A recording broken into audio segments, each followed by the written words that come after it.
हैं प्रतिभा की कोई उम्र नहीं होती। इसी बात को कानपुर के आरपी इंजीनियरिंग कॉलेज के 3 विद्यार्थियों ने साबित कर दिखाया है। इन्होंने यूनिक स्पेस इनोवेशन की राष्ट्रीय प्रतिस्पर्धा के लिए एक थ्योरेटिकल मार्स लैंडर बनाया है। अब ये प्रोजेक्ट स्पेस रिसर्च इंस्टीट्यूट तक भी पहुंच गया है और वहां वैज्ञानिकों के साथ मिलकर ये विद्यार्थी रनिंग मॉडल बनाने पर काम करेंगे। रिमी, तुम इस टीम की लीडर हो, कैसा लग रहा है तुम्हें? बहुत प्राउड फील कर रहे हैं। अक्सर छोटे शहरों के बच्चों को अंडरएस्टिमेट किया जाता है। हम उम्मीद करते हैं कि हमारी ये जीत उन सभी बच्चों को प्रेरणा देगी जो छोटे शहरों से आते हैं। मुकुंद, तुम कुछ कहना चाहोगे? मैम, हमें शक था, मतलब हमें यकीन था कि हमें यकीन। मैडम, मुकुंद कहना चाह रहे हैं कि हम सब ने बहुत मेहनत की इस प्रोजेक्ट को बनाने के लिए और हमारी पूरी उम्मीद है कि हम जल्दी मार्स लैंडर का मॉडल एसआरए के सामने प्रेजेंट करेंगे। मुकुंद, माइक देख के तुम ऐसे नर्वस हो गए थे जैसे तुम्हारे सामने किसी ने बंदूक रख दी हो। हाँ, हंस लो, लेकिन अगली बार देखना, अगर माइक के सामने खड़े रहेंगे ऐसा फर्राटेदार जवाब देंगे ना कि तुम भी देखते रह जाओगे। ओके। हाँ, देख लेना।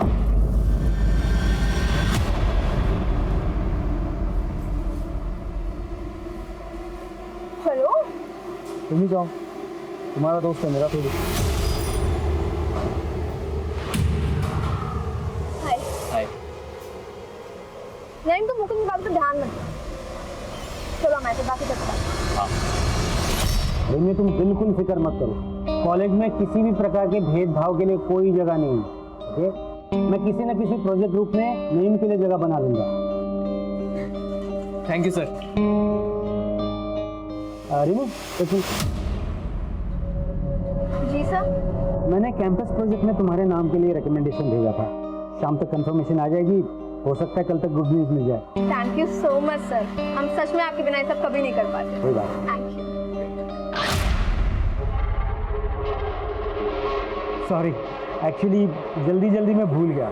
लोग सही कहते हैं, प्रोफेसर एब्सेंट माइंडेड होते हैं। ओके। क्या बात है रिमी, हमारा आइडिया चोरी करके बड़ा नाम बटोरा जा रहा है। ये क्या बदतमीजी रघु, अब कितनी बार बताए तुम्हें, वो तुम्हारे अकेले का आइडिया नहीं था, टीम का था। हम एक टीम थे, तुम्हें अलग रास्ता चुनना था, तो उसमें हमने कुछ गलत नहीं किया। और उल्टा वो जो तुम गंदी हरकत करने जा रहे थे। रिमी, तू भी कोई दूध की धुली भी नहीं है, लड़की होने का अच्छा फायदा उठाना जानती है तू। तुम कहना क्या चाहते हो? अब बोली बनने का नाटक मत कर। किस किस को नहीं फंसाया तूने अपनी खूबसूरती से? मुकुंद नहीं, यहाँ तक कि प्रोफेसर बासु।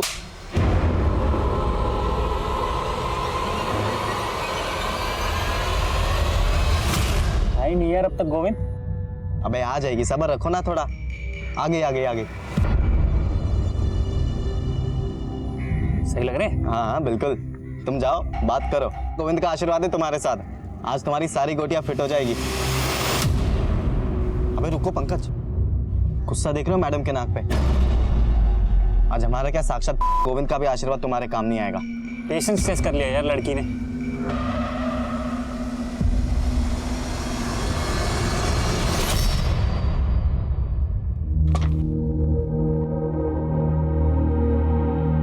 कहाँ जा रही हो डिम्पी दी? घर, और कहाँ? एक ही दिन की तो बात है, कल चलते हैं ना दोनों साथ में। वैसे भी बासु सर ने मेरा कैंपस सिलेक्शन में नाम दिया है, कल तक कंफर्मेशन आ जाएगा, फिर चलेंगे। रिमी, हम अब नहीं रुकने वाले हैं। एक हफ्ते से तो रुके हुए हैं यहाँ पे। पहले बोल रही थी प्रोजेक्ट हो जाने दो, अब कह रही हो कैंपस सिलेक्शन हो जाने दो। अरे तो इसमें हम क्या करें दी, इतने सारे काम हैं। अब तो तुम क्यों इतनी उतावली हो रही हो? तुम्हारे कहने का मतलब क्या है रिमी? हम जानते हैं कि तुम्हारा नाम अखबार में आया है और तुम्हें 2-3 मेडल भी मिले, लेकिन इसका मतलब ये नहीं है कि तुम्हारा काम इम्पोर्टेंट है और हमारा नहीं। हमने ऐसा कब कहा दीदी? तुम्हारा कहने का मतलब तो यही था ना रिमी। तुम ये बताने की कोशिश कर रही हो कि तुम्हारे पास प्रोजेक्ट है और हमारे पास नहीं। ठीक है, तुमको जो भी समझना है समझो, हमें तुमसे बहस ही नहीं करनी है।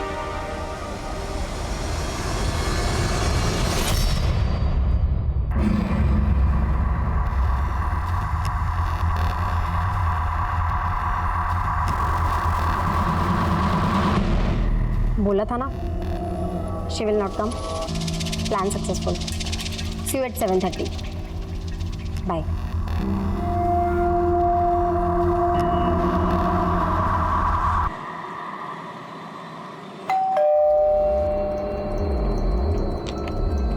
कौन है?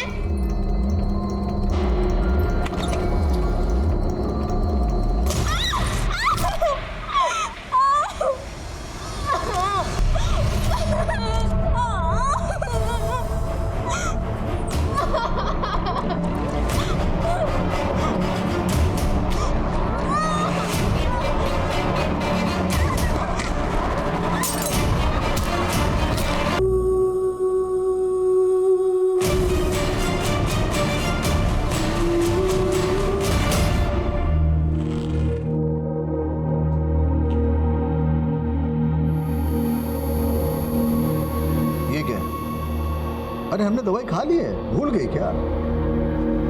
कल रात को दवाई खाई थी आपने, अभी नहीं खाई है, लीजिए। कल रात को खाई थी? ऐसा? लीजिए।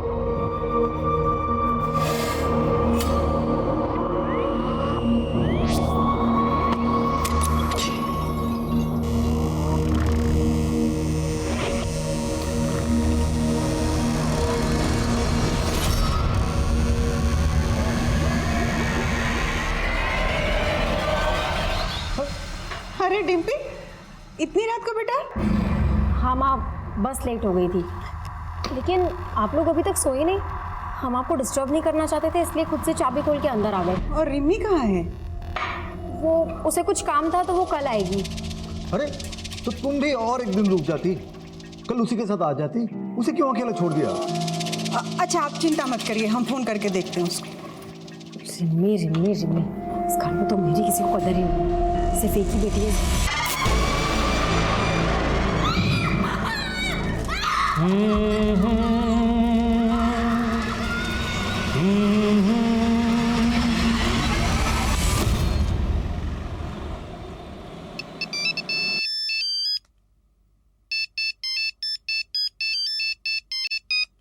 प्रदीप,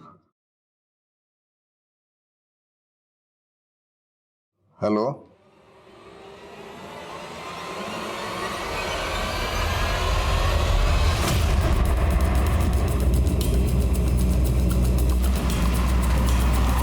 जैन सर, आइए।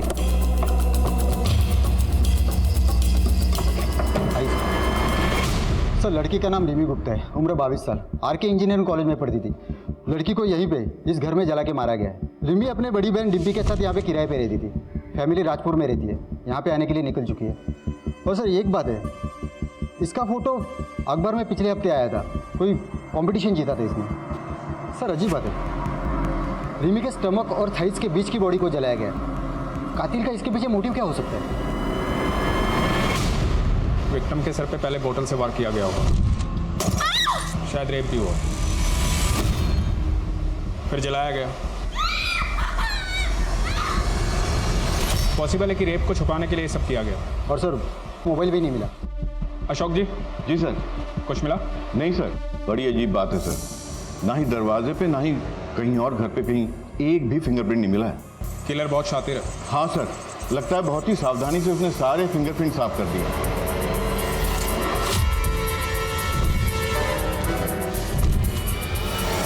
सर इस घर के मालिक प्रदीप शर्मा ने सबसे पहले बॉडी देखी और उन्होंने हमें इन्फॉर्म किया। आज सुबह जब हम सैर के लिए निकल रहे थे तभी हमने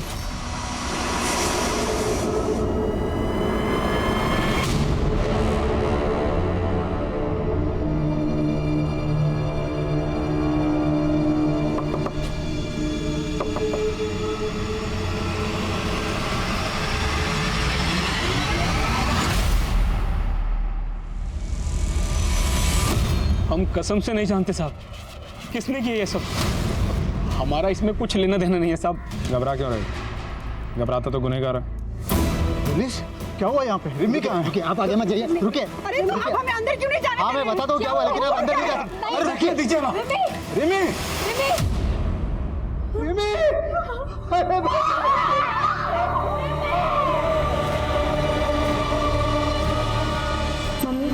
मैं बहुत लकी हूँ जो आप मुझे मिले।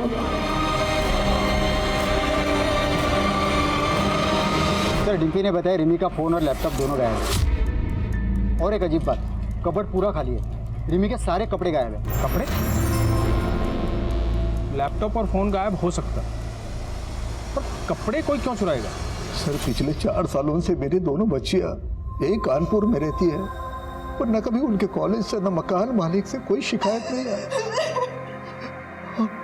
और हमारी रिमी तो बड़ी होनहार लड़की थी।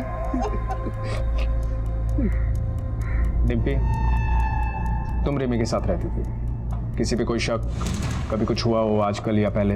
हाँ सर, 2 लड़के थे, वो कर सकते हैं ऐसा काम। कौन लड़के? पंकज और गोविंद, वो हमारे पीछे पड़े रहते थे। तकरीबन 1 साल पहले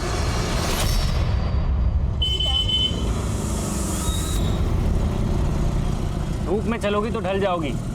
चलो हम छोड़ देते हैं।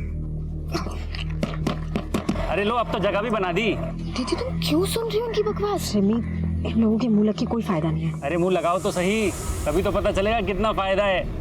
अच्छा, उतारो चप्पल, लगाओ तेरे मुंह। चुपचाप निकल जाओ यहाँ से, वरना अभी पुलिस को कॉल करती हूँ मैं। सॉरी मैडम, हम तो डर गए। अच्छा सुनो, प्लान में चेंज है। मीठी वाली को तुम रखो। पक्का रख ले? बिल्कुल रख लो। हम उन लोगों से इतना परेशान हो गए थे कि हमने वो मोहल्ला छोड़ दिया था, और जब हम यहाँ आए तो वो हमारा पीछा करते करते इस मोहल्ले तक आ गए। कहाँ रहते हैं पंकज और गोविंद, जानती हो? हाँ सर।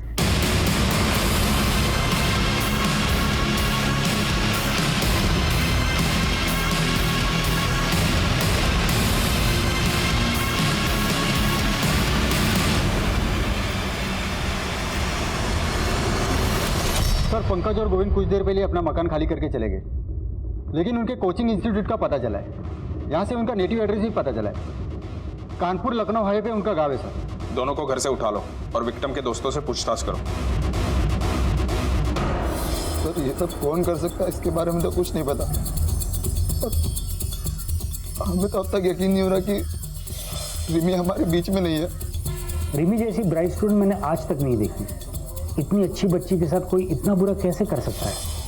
हमें तो कुछ समझ में नहीं आ रहा। सर रिमी गुप्ता का फोन 2 घंटे पहले कुछ देर के लिए ऑन हुआ था, पर सर अजीब बात यह है कि लोकेशन उसी एरिया का है जहां पर वो रहती थी। क्या?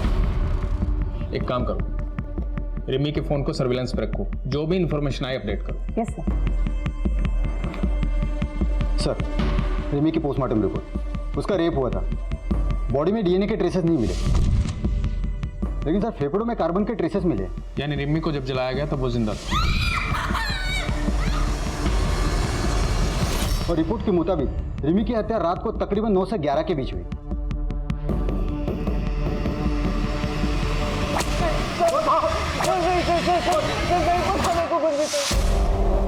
बोलो। सर मेरा उस लड़की से कोई लेना देना नहीं था, वो तो पंकज ही उसके पीछे पड़ा था। वो शाम को उसके घर पे भी गया था सर, आप उसी से पूछ लीजिए। आगे एक सवाल का जवाब नहीं देंगे। हमें यहाँ लाके ठीक नहीं किए। नौकरी जाएगी आपकी और इस हवलदार की भी। चाचा बड़े नेता हैं हमारे। आने दो उनको, वो फटकार मिलेगी, वो फटकार मिलेगी। चाचा तो भतीजा नालायक, सच बोल। वो तो चाचा यहाँ नहीं अस्पताल में मिलने आएंगे। हम तुमको बहुत पसंद करते हैं रिमी, आई लव यू। पर हम नहीं करते। इतनी सी बात समझ क्यों नहीं आती तुमको? अब तक हम तुमको जितना परेशान किए ना, उन सबके लिए सॉरी। अगर तुम चाहते हो ना हम तुम्हें सच में माफ कर दें, तो हमको स्टॉक करना बंद कर दो बस। चलो जाओ। उसके बाद हम वहाँ से वापस आ गए। हमें नहीं पता फिर वहाँ क्या हुआ। चाचा के भतीजे। बोल, तुम दोनों ने मारा उसे, बोल। नहीं साहब, हमें कुछ नहीं पता साहब। इससे नहीं बोलेगा तू।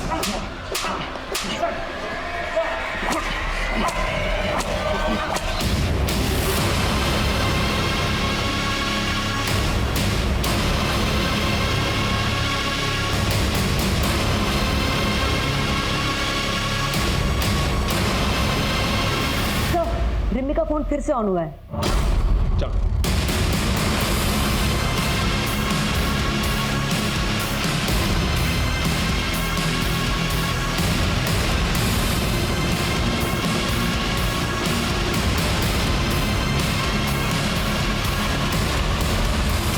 अरे पकड़ो इसे। अरे ये हमारा फोन है, फोन वापस दो। अरे रिमी दीदी का फोन अब हमारा है। अरे मेरा फोन है। पापा पापा इन्होंने मेरा फोन ले लिया है, आप इनको बोलो ना। ये मेरा बेटा दिमाग से थोड़ा कमजोर है, प्लीज इसे छोड़ दीजिए। ये रिमी का फोन आपके बेटे के पास कैसे आया? सर आदित्य को मोबाइल फोन चोरी करके इकट्ठा करने की आदत थी, पर उस दिन पापा पापा रिमी दीदी, रिमी दीदी।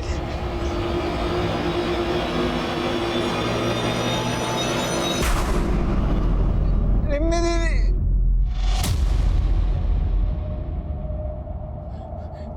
आदित्य बेटा तू घर जा। हाँ तू घर जा, बाहर मत निकलना। घर जा, जा, जा, शाबाश, घर जा।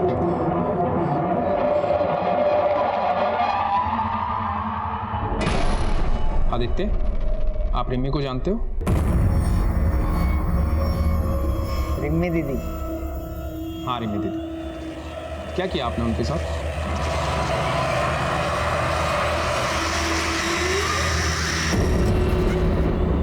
शादी किया, रिम्मी दीदी के साथ शादी किया। क्या हुआ था उस दिन? किसने जलाया उसे? किसी को देखा था वहाँ? सब जल गया, सब जला दिया। आदित्य देखो। नहीं नहीं नहीं, हाथ मत लगा रहा, हाथ मत लगा रहा, दूर दूर दूर, हाथ मत लगा रहा।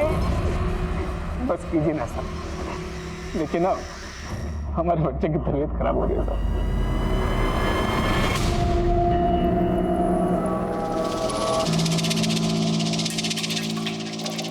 सर, आदित्य के पास हमें जितने भी मोबाइल मिले सब चोरी के थे। उसके पड़ोसी ने बताया कि पिछले 5 सालों में उनके घरों से कई मोबाइल चोरी हो गए। हम ये पता लगाने की कोशिश कर रहे हैं कि कौन सा मोबाइल किसका है। रिमी का फ़ोन अनलॉक हुआ? नहीं सर, हमने आईटी डिपार्टमेंट को बोला है। सर, आदित्य का फ़ोन स्कैन किया हमने, उसमें रिमी और डिम्पी के कई सारे फोटोज और वीडियोज है जो चुपके से ली गई है। ये वीडियो रिमी की मौत के 1 दिन पहले का वीडियो है। पापा इतनी जल्दी शादी क्यों करनी है? एक बार डिम्पी दी का ग्रेजुएशन हो जाने दीजिए, उसके बाद शादी की बात कर लीजिएगा। अरे 21वें साल में ग्रेजुएशन हो जाती है सबकी। तेरी दीदी जो है कुछ महीनों में 25 की हो जाएगी। अब तक ग्रेजुएशन नहीं हुआ उसका, अब कब तक पढ़ती रहेगी? आपने अपने बयान में लिखवाया था कि आप रिमी से 2 हफ्ते पहले मिले थे। ये वीडियो रिमी की हत्या से 1 दिन पहले का है। मतलब आप कहना क्या चाहते हैं? मतलब आप हम पर शक कर रहे हैं? देखिए हम भी पुलिस में थे। आपको ये कहना कि हम ही ने हमारी बेटी को, देखिए हम 2 हफ्ते पहले मिले थे रिमी से। झूठ मत बोलिए इंद्रजीत जी, सबूत है हमारे पास। तो क्या सबूत है? ये क्या सबूत दिखा रहे हैं? हम जो बोल, हम झूठ बोल रहे हैं क्या? बताइए। 1 मिनट। सर, हमारे पापा अल्जाइमर के पेशेंट हैं, वो अक्सर चीज़ों को भूल जाते हैं। अरे हमने दवाई खा ली है, भूल गई क्या? कल रात को दवाई खाई थी आपने, अभी नहीं खाई है। इसी बीमारी के चलते पुलिस डिपार्टमेंट ने उन्हें जल्दी रिटायर करा था। वो झूठ नहीं बोल रहे, वो इस घटना को भूल चुके हैं। ठीक है। इंद्रजीत, आदित्य और प्रदीप और वो दोनों लड़के गोविंद और पंकज, इन सब के काले चिट्ठे निकालो। कातिल इनमें से कोई है। सब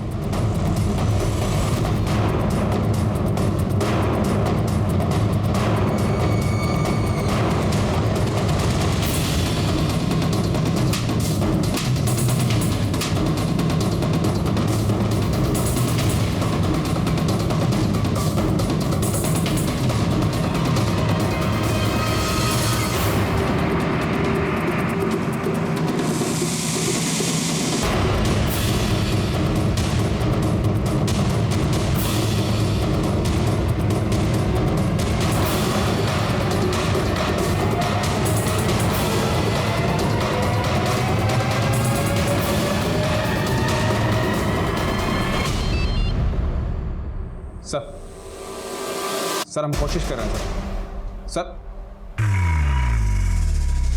क्या हुआ सर? छुट्टी पे जा रहा हूं। 6 महीने तक रिमी गुप्ता का केस अखबारों की सुर्खियां बटोरता रहा, लेकिन पुलिस कातिल तक नहीं पहुंच पाई। अब पुलिस की क्षमता पर सवाल उठने लगे थे। हालात की गंभीरता को देखते हुए सीनियर ऑफिसर्स ने इस केस को एक स्पेशल इन्वेस्टिगेटिंग डिपार्टमेंट को सौंपने का फैसला लिया। पहली टीम के मुताबिक रिमी घर में अकेली थी और उसके सर पर किसी ने बियर की बोतल से हमला किया। उसके बाद उसका रेप किया गया और रेप करने के बाद उसे जिंदा जला दिया। अगर ये केस हमें पहले ही मिल जाता तो शायद कुछ हाथ भी लगता। अभी तो वक्त भी बहुत हो चुका है सर। आई थिंक कोई भी कॉन्क्लूसिव एविडेंस मिलना बहुत मुश्किल होगा। हाँ ना धीरज, 6 महीने गुजर चुके हैं और हमारे सामने सस्पेक्ट की लंबी लिस्ट है। काम मुश्किल जरूर है और नामुमकिन है। सर, रिमी के पिता खुद एक रिटायर्ड पुलिस ऑफिसर और सस्पेक्ट लिस्ट में है। आपको क्या लगता है सर, क्या एक पिता अपनी बेटी को? हमने ऐसे कितने केसेस देखे हैं जहाँ पे रिश्तों की मर्यादा को लांघा गया है। और सबसे इंपॉर्टेंट बात, फॉरेंसिक और क्राइम सीन से कोई फिंगरप्रिंट्स नहीं मिले। मतलब कातिल जो भी है वो हमारी तहकीकात के तरीकों से अच्छी तरह से वाकिफ है, तो मुमकिन है कातिल पुलिस वाला। और सर दूसरा सस्पेक्ट आदित्य गुप्ता, मकान मालिक प्रदीप का बेटा। और प्रदीप के मुताबिक उसका बेटा आदित्य स्टेबल है। रिमी का फोन आदित्य के पास मिला, राइट? Right sir. और हमारे मेन सस्पेक्ट्स हैं पंकज और गोविंद। हो सकता है सर इन्हीं सस्पेक्ट्स में से कोई कातिल हो। नीरज, इस केस में हमें कई फ्रेंड पर एक साथ काम करना होगा। प्रतिमा सर, रिमी जहाँ रहती थी तुम उस मोहल्ले में सेटल हो जाओ, बिल्कुल एक नॉर्मल लड़की की तरह। सस्पेक्ट्स के आसपास रहो, हर चीज़ पे नजर रखो, सब्जी वाला, दूध वाला, आयरन वाला, सबकी कुंडली निकालो। इन शॉर्ट, हनुमान नगर में अगर पत्ता भी हिलता है तो उसकी इन्फॉर्मेशन मुझे चाहिए। Okay sir. नीरज, अपने एक आदमी को रिमी के उन्नाव वाले घर के पास सेटल करो। उसे बोलो वहाँ से जितनी इन्फॉर्मेशन निकाल सकते हैं निकाले। देखते हैं रिमी के कत्ल के तार कहीं उसके उन्नाव वाले घर से तो नहीं जुड़े। सर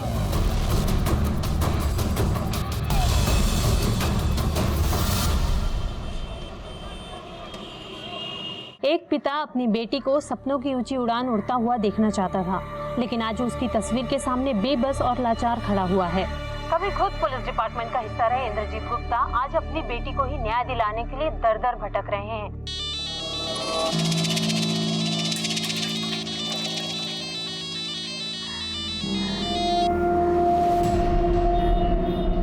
बोला था ना मुझे भी फोन मत करना, मैं खुद से करूंगी।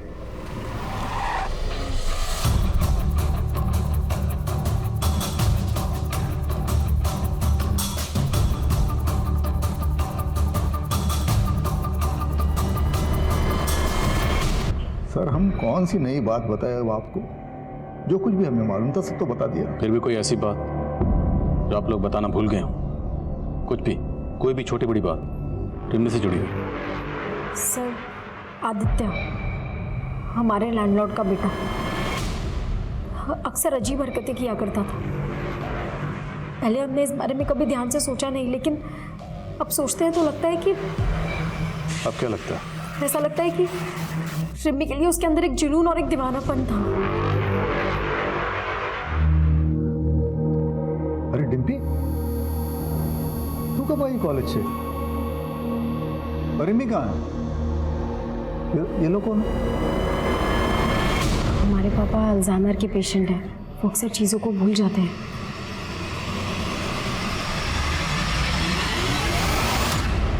अब हम क्या बताएं साहब कि हमारा बेटा आदित्य कहाँ चला गया। पुलिस में भी कंप्लेन लिखवाई है, लेकिन पुलिस भी उसको ढूंढ नहीं पा रही। चला गया मतलब?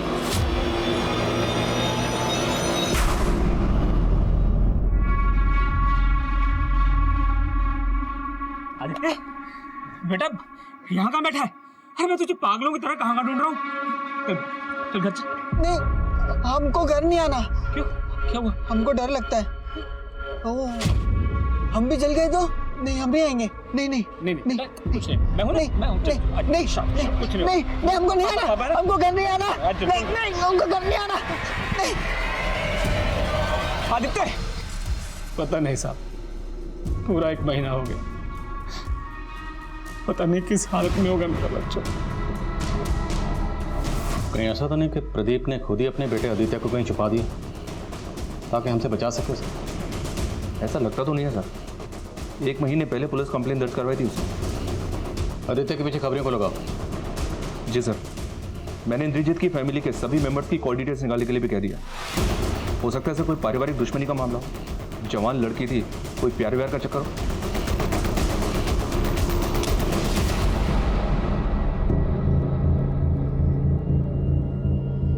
रिमी का कत्ल हनुमान नगर में हुआ, जहां पर वो किराए पर रहती थी। उस वक्त उसके पेरेंट्स उन्नाव में थे। रिमी एक कॉलेज स्टूडेंट थी, और आजकल के बच्चे अपनी पर्सनल बातें अपने फैमिली मेम्बर्स की बजाय अपने फ्रेंड्स से ज़्यादा शेयर करते हैं। लेकिन पिछली टीम ने ना तो रिमी के किसी दोस्त के बारे में, ना टीचर के बारे में, और ना ही कॉलेज के बारे में कोई इन्फॉर्मेशन नहीं दी। और मुझे लगता है कि तहकीकात का सबसे बड़ा लूप होल यही है।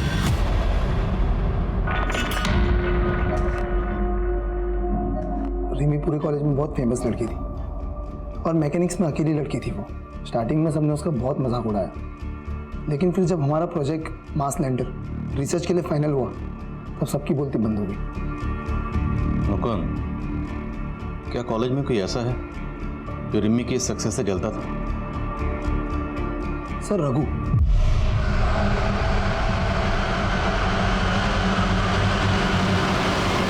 रघु रिमी से बहुत नाराज था। पहले वो भी हमारी टीम में था।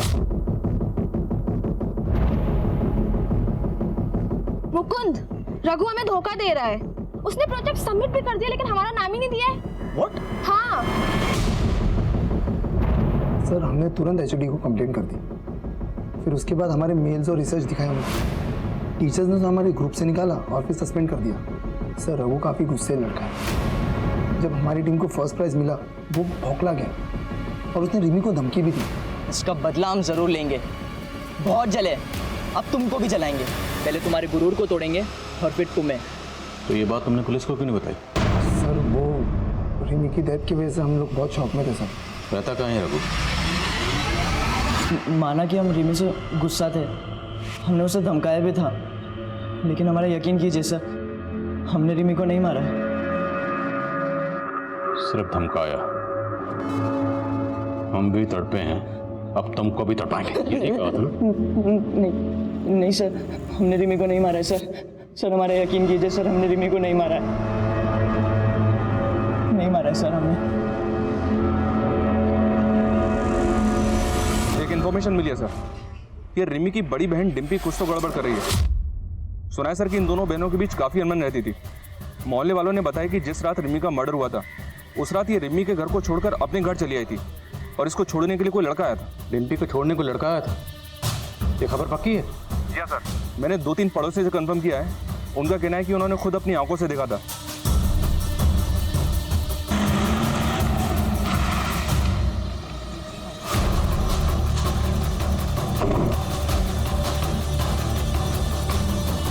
डिम्पी झूठ मत बोलो। कातिल की रात तुम किस लड़के के साथ थे? सब हम किसी लड़के के साथ नहीं थे। हम तो सीधा कानपुर से बस लेके अपने घर आए हैं। लगता है तुम्हें भी अपने पापा की तरह भूलने की आदत हो गई। लेकिन एक बात याद रखना, जितना ज्यादा झूठ बोलोगी उतना ज्यादा फंसोगी। सर हम उस रात अपने बॉयफ्रेंड नील के साथ थे। कानपुर से कितने बजे निकले? शाम को 7 बजे। घर कितने बजे पहुंचे? करीबन 12 बजे। हमारी बहन रिमी का कत्ल हुआ 9 से 11 के बीच। इस बीच कहाँ थे? वो नील का जन्मदिन था, हम उसी के साथ थे। सर उस रात हमारा जन्मदिन था, तो मैंने और डिम्पी ने डिसाइड किया कि हम दोनों मेरे घर पर कुछ टाइम स्पेंड करेंगे और उसके बाद मैं अपनी गाड़ी से डिम्पी को उसके घर उन्नाव छोड़ दूंगा। किस नील के कॉल रिकॉर्ड्स निकलो, देखते हैं इसकी बात में कितनी सच्चाई है। सर क्या आपको लगता है कि रिमी की मौत की जिम्मेदार उसकी बहन डिम्पी है? खून के रिश्ते कितने भी गहरे क्यों ना, लेकिन नफरत और जलन की आग किसी भी रिश्ते को जलाकर खाक कर देती। डिम्पी ने हमारे सामने आदित्य का नाम दिया। हो सकता है उसने खुद से और अपने बॉयफ्रेंड नील से ध्यान हटाने के लिए किया। और रिमी की मौत की वजह डिम्पी की जलन, बात कुछ और है। पंकज और गोविंद पिछली टीम के ये प्राइम सस्पेक्ट थे, लेकिन इन दोनों का नाम भी डिम्पी ने लिया था। उठाओ इन दोनों। तुम्हारी वजह से हमें यहाँ बार बार लाया जा रहा है। हमें भी पता है तुम हमें दोस्त दोस्त बोल कर ना हमारे आगे पीछे काहे घूमते हो, समझे? अब ज्यादा जबान चलाई ना तो उखाड़ के जेब में डाल देंगे। क्या बोले बे? क्या करोगे बे? अबे एक तो गलती तुम करो, सदा हम भुगते हैं। हाँ अब तुम्हारी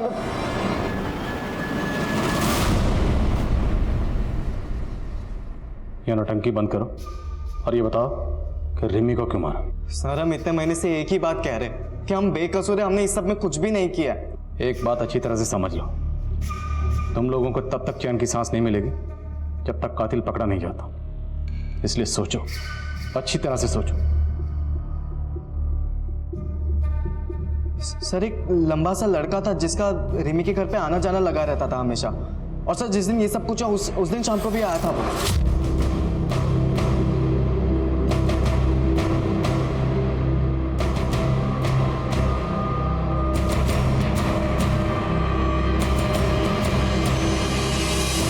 कौन था वो लड़का? सर हमें पता नहीं, लेकिन हमने ये बात पहले भी पुलिस को बताई थी, लेकिन किसी ने हमारी बात ही नहीं सुनी। स्केच बनवा सकते हो उसका? नहीं सर मैं उसकी स्केच नहीं बनवा सकता। मैं उससे काफ़ी दूरी पे खड़ा था और उसका पीठ था मेरी तरफ। लेकिन सर वो लंबा था और उसके पास एक AKS ब्रांड की बाइक थी।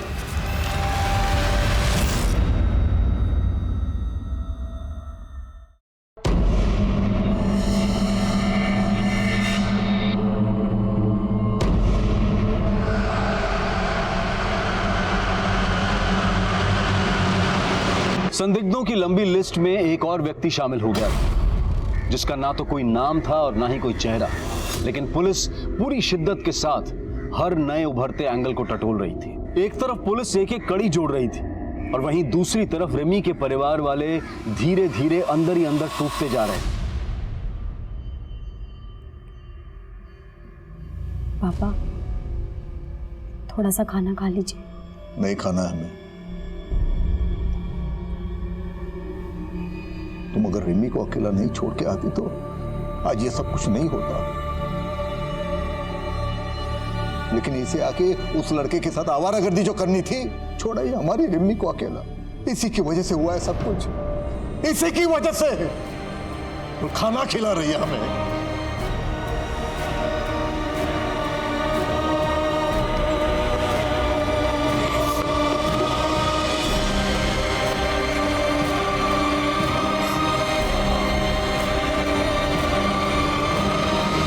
डेटा से कंफर्म हो गया, रिमी का जिस रात को कत्ल हुआ उसी रात रिमी के मोहल्ले में नईम सरफराज नाम के लड़के का फोन एक्टिव था।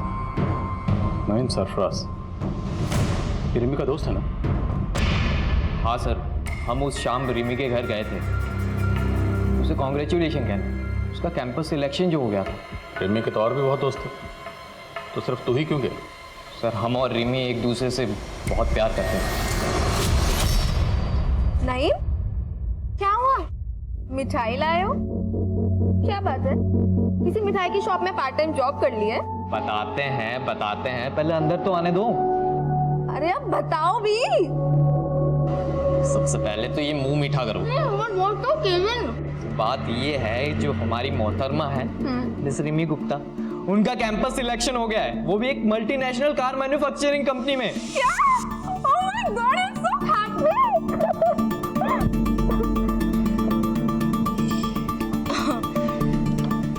थैंक यू बताने के लिए। चलो अभी तुम जाओ। सुन बे हीरो, अगर तू और झूठ बोलेगा ना तो यहाँ से नहीं निकल पाएगा। अब सच बोलेगा या हम सच बुलवाएं? सर हम सच कह रहे हैं।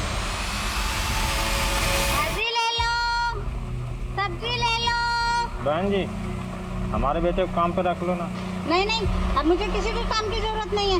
रख लो बहन जी, पैसे की बहुत जरूरी है। सब ऐसे ही बोलते हैं। मेरे सामने बैठ के रोता था राजू, देखो क्या हुआ, 2 महीने का एडवांस लेकर भाग गया।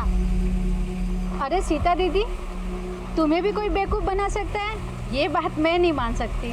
मैं भी ऐसा ही सोचती थी कि मुझे कोई नहीं बना सकता है, पर ये राजू बड़ा ही चालाक निकला। कौन है ये महान हस्ती? जरा मुझे भी दर्शन कराओ उस राजू के। अरे 8-10 महीने पहले रहने आती ना तो उस कमीने राजू के दर्शन करा देती मैं तुमको। मतलब 8-10 महीने पहले वो भाग गया? नहीं नहीं, ये कोई 6-7 महीने पहले चला गया था। बड़ा ही लड़कीबाज था।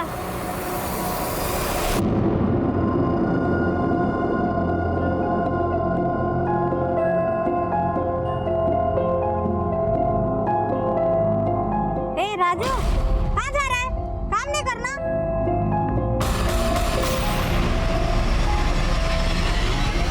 भले ही दावे के साथ कुछ नहीं कहा जा सकता, लेकिन धीरज, फिर भी इस लीड को इग्नोर नहीं कर सकते। लेकिन सर, इस आदमी के बारे में हमें और कुछ नहीं पता, ना कोई नंबर है ना कोई एड्रेस है। डम डेटा के डिटेल्स में भी किसी भी प्रोफाइल से मैच नहीं करता। मोहल्ले के सब्जी वाले के अलावा किसी ने इसके बारे में कुछ नहीं बताया। प्रतिमा, तुम श्योर हो वो सब्जी वाली सच बोल रही है? सर इतने नामों को हमने टटोला, इस आदमी को भी टटोल कर देख लेते हैं।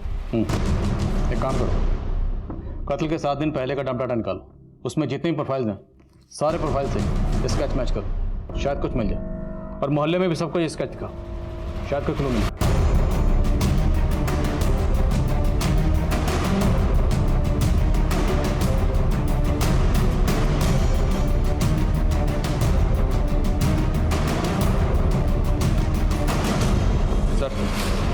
राजू से मिलता जुलता एक आदमी मुंबई के सीसीटीवी में चोरी करता हुआ कैप्चर हुआ है। मुंबई पुलिस ने इसके साथी को तो पकड़ा, पर यह भाग गया। मुमकिन है यही शख्स रिमी का कातिल हो। हमें मुंबई चलना होगा। ये उस चोरी का सीसीटीवी फुटेज बहुत ही ग्रेनी है, पर शायद आपके काम आ जाए। और एक बात, आप जिसे राजू कह रहे हैं उसका असली नाम योगेंद्र है। उसी का साथी गौतम ने हमें खुद बताया। गोरखपुर के रहने वाले हैं साहब, और योगेंद्र हमसे कुछ महीनों पहले कानपुर के स्टेशन पे मिला था। और योगेंद्र बालीपुरवा देवरिया का रहने वाला है और उसी के आसपास हमारा गांव भी पड़ता है, तो इसी बात पे दोस्ती हो गई। और योगेंद्र ही हमको मुंबई लाया था, चोरी का प्लान बनाया था। खुद तो पूरा माल लेके फरार हो गया और हम फंस गए यहाँ। बालीपुरवा में कहाँ रहता है? एड्रेस मालूम है उसका? नहीं साहब, ना हमने कभी पूछा और ना कभी उसने बताया। सर यहाँ बालीपुरा में पता किया तो पता चला कि स्केच में मिले हुए आदमी का नाम व्यास साहू है, लेकिन इसने 3 साल पहले इस गांव को छोड़ दिया था। इसकी स्टोरी काफ़ी इंटरेस्टिंग है सर। कहते हैं व्यास एक नाजायज़ औलाद है और इसी वजह से इसका बाप इसकी माँ को बहुत पीटता था। व्यास ने बचपन में ही अपराध की दुनिया में कदम रख दिया था। लेकिन सर व्यास की माँ मालती का कहना है कि वो पिछले कई सालों से इसके टच में नहीं है। व्यास की माँ मालती का कॉल रिकॉर्ड्स निकलो और उसका फ़ोन सर्विलेंस पे डालो। हो सकता है वो हमसे झूठ बोल रही है। Okay sir.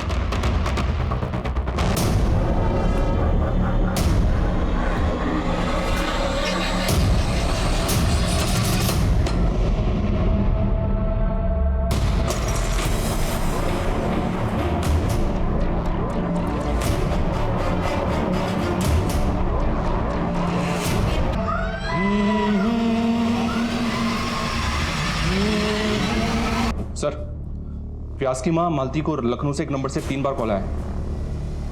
ये खबर पढ़ो। 2 दिन पहले लखनऊ में स्वाति नाम की लड़की का रेप किया गया, बिल्कुल वैसे ही जैसे रिमी का हुआ। पहले रेप, फिर जलाया गया और जलाने के बाद रेपिस्ट लड़की के कपड़े अपने साथ में ले गए। यानी कि योगेंद्र उर्फ राजू उर्फ व्यास शायद इस वक्त लखनऊ में। करेक्ट। लखनऊ पुलिस से कांटेक्ट करो, इससे पहले वो वहाँ से फरार हो, हमें से पकड़ना है। सर जिस नंबर से व्यास की माँ को कॉल आ रहे थे वो आपके एरिया में ही एक्टिव है। व्यास साहू आपके आसपास ही है।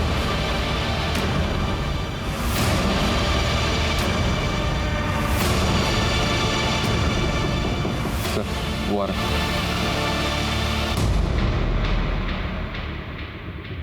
हेरो इधर आ। अरे आना। रुक।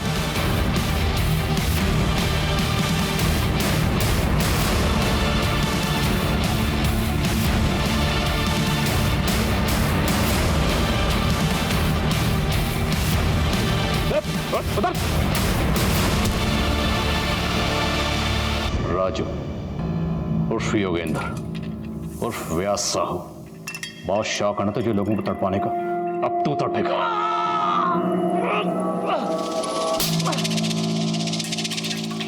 क्या बिगाड़ा था उन लड़के ने तेरा? क्यों मारा उन्हें? पता नहीं साहब, हमको मजा आता था। हम सोचे कि सब लोग अपने मन का करते हैं तो हम भी करेंगे, इसीलिए किया सब। रिमी, उसे क्यों मारा और कैसे मारा? वो पसंद आ गई थी साहब हमको। एक दिन हम उस लड़की के घर के बाहर खड़े थे, हमने देखा कि उसकी बहन सामान लेके बाहर जा रही थी। चले गए साहब उसके घर में। कौन है?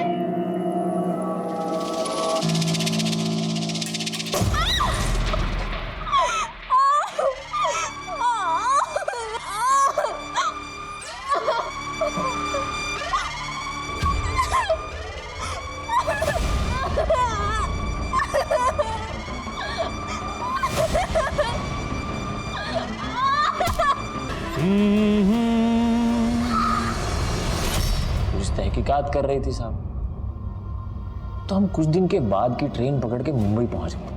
कानपुर स्टेशन पे हमारी मुलाकात हुई गौतम से। हम दोनों ने मिलकर खूब चोरियां की साहब। तो जो कीमती सामान चुराता था उसका क्या करता था? वो तो हम लोकल चोर बाजार में बेच देते थे साहब। और वो लड़कियों के कपड़े वो क्यों चुराता था? खुशबू आती थी साहब, हमारे शिकार की खुशबू। लड़कियों के कपड़े ओढ़ के सोने का मजा ही अलग है साहब। अब तुझे मजे हम दिलाएंगे।